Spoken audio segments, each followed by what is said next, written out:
నమస్కారం. న్యూస్ 9 టీవీకి స్వాగతం.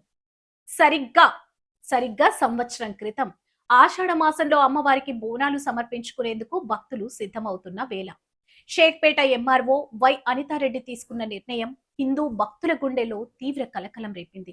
ఎలాంటి ముందస్తు సమాచారం లేకుండా అది ఓ అమావాస్య రాత్రి వేళ పాత పెద్దమ్మ తల్లి ఆలయాన్ని, మఠం విగ్రహాన్ని అత్యంత దారుణంగా కూల్చివేశారు. అంతేకాదు, గుడిలో ఉన్న అమ్మవారి పూజా సామాగ్రిని, చీరలను కూడా ఎంఆర్ఓ సిబ్బంది తమ వెంట తీసుకుపోయారు. భక్తుల మనోభావాలు దెబ్బతీసిన ఆ రోజును బ్లాక్ డేగా ప్రకటిస్తూ నేడు విశ్వ హిందూ పరిషత్ దుర్గా వాహిని నాయకులు రోడ్డెక్కారు. అమ్మవారి చీరలు తీసుకుపోయిన ఎంఆర్ఓ గారికి నేడు హిందూ సంఘాల నాయకులు ఒక దిమ్మ తిరిగే కానుకిచ్చారు.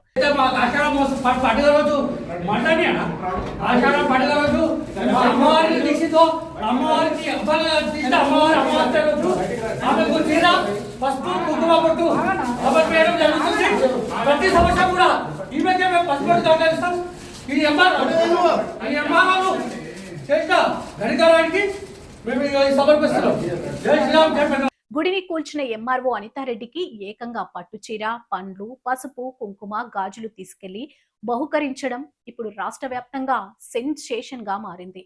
అమ్మవారి వస్తువులు తీసుకెళ్లారు కదా, ఇవి కూడా ఉంచుకోండి అంటూ వాళ్ళు చేసిన ఈ వినూత్న నిరసన అధికారుల గుండెల్లో రైళ్లు పరిగెత్తిస్తుంది.